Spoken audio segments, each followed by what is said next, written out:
আসসালামু আলাইকুম বন্ধুরা। তো বিশেষ করে কথা হচ্ছে আমার এই বাইরে ছিল চুল কাটা লাগে, তো আমার মেশিন আসছিল, তো মেশিন দিয়েছিলাম সকালে। এই মেশিন দুইবার চার্জ দেয়, দুই সাইড কাটছে, পরে আরেকবার চার্জ দেয় আরেক সাইড কাটছে, তার মানে এক সাইড রয়ে গেছে। তখন হ্যাঁ কইতেছে, আচ্ছা কও তুমি কি কইছো, কও তুমি কি কইছো। আচ্ছা আপনারা এখন মেশিনে কোনো কিছু করার ভাব আছে? মেশিনে ব্যাটারি খোলার ভাব আছে?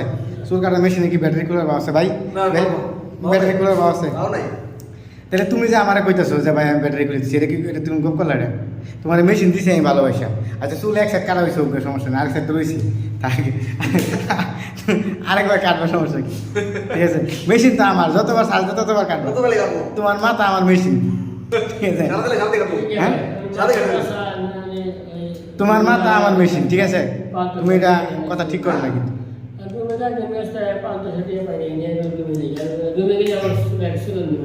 এখন তুমি এই এক সাইড নিয়ে অন্য জায়গায় কাটবা।